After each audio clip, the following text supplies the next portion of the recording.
Hello students, previously we have studied about the story of Braille language. Okay, today we will continue it. So let's start. See page number 22. Here, see page number 22. We have previously studied or learnt about the story of Braille language. Okay, I think you had enjoyed this topic very well. Now we will go to the next topic. So see page number 22 and let's start. Okay, see, Louis Braille's tactical language is used across the world today. The army captain who inspired him was a Charles Barbier.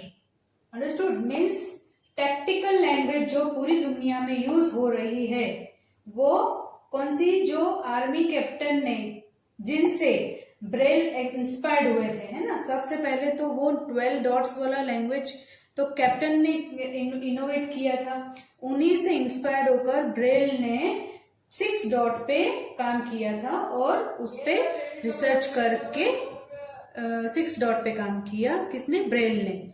और वो captain का नाम क्या था? Charles Barbier. ठीक है, okay. So you have learn that how people who can't see can also study, है ना। You might have seen such people also who are dumb, mute, and deaf. These people communicate with the help of sign language. Come, let's see how does sign language works. यानी आपने अब तक जो ऊपर के part में जाना कि वो ये है कि जो लोग देख नहीं सकते वो भी अपनी एजुकेशन पूरी कर सकते हैं, पढ़ लिख सकते हैं। ओके, अब हम आपको बताते हैं कि आपको क्या पता है कि जो लोग सुन नहीं सकते हैं, जो लोग बोल नहीं सकते हैं, वो कैसे पढ़ते होंगे। ये ब्रेल लैंग्वेज में तो हमने जो आंखों से नहीं देखते हैं उनके बारे में पढ़ा। अब हम आगे ये पढ़ेंगे कि जो लोग कानों से सुन नहीं सकते हैं, मतलब कि डेफ है ना, और मुंह से बोल नहीं सकते हैं, डम है यानी म्यूट है, बोल नहीं सकते और सुन नहीं सकते, वो लोग भी उनकी पढ़ाई करते हैं। तो हम उसके बारे में आगे पढ़ेंगे। Let's start. What did you understand? Divide the class into 2 groups. One student from a group has to give instructions silently with his hands only. As stand up, come here, open the book, etc. The student of the other group will act according to the instruction given by those sign. समझ में आया? मतलब यहाँ पे जैसे कि आप एक क्लास में, जैसे कि अगर मैं आपकी क्लास में होती तो मैं आपकी क्लास को 2 ग्रुप में डिवाइड करती।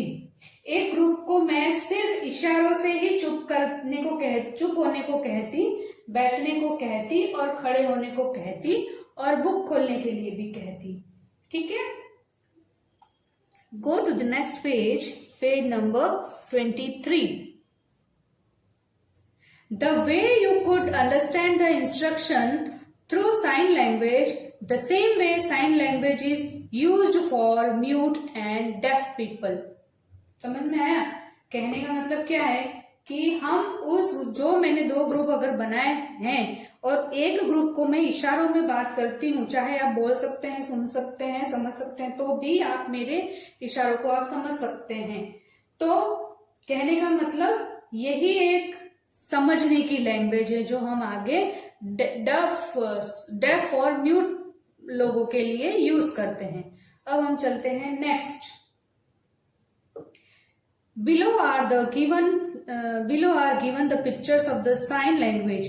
See these pictures and in the class you try to make your classmate understand your point without speaking.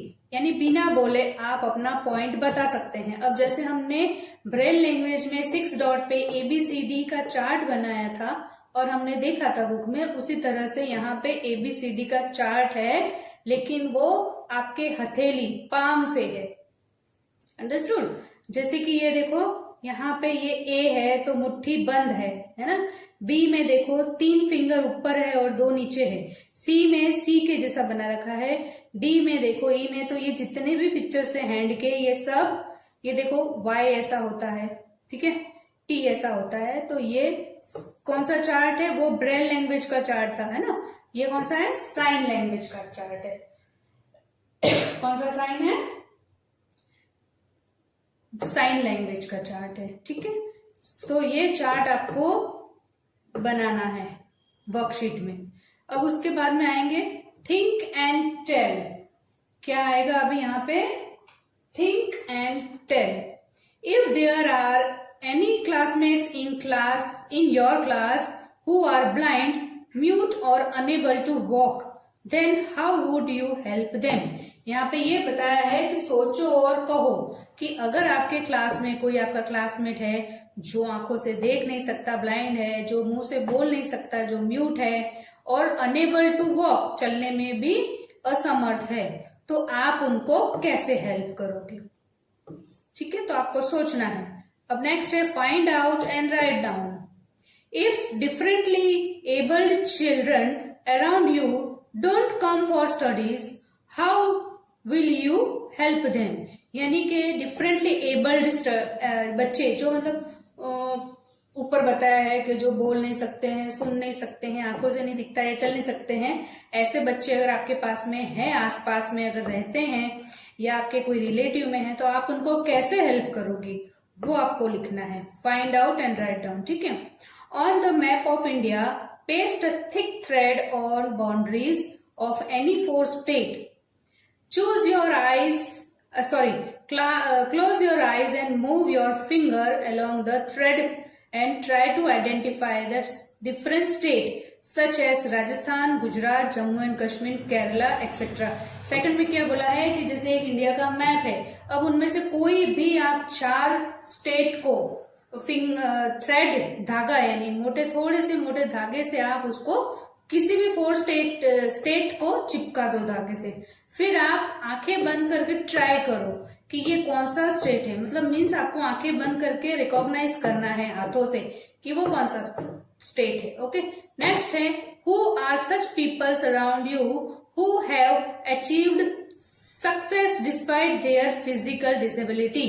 यानी कि ऐसे कौन से बच्चे हैं या पीपल है आपके पास में जो आंखों से देख नहीं सकते हैं या सुन नहीं सकते हैं या बोल नहीं सकते हैं या चल नहीं सकते हैं, उसके बावजूद उन्होंने उस चैलेंज को फेस किया और सक्सेसफुल हुए उनकी लाइफ में वो लोग। ऐसे भी कई लोग हैं, तो आप देख सकते हैं, ठीक है। सो हम लोग यहाँ पे ये चैप्टर का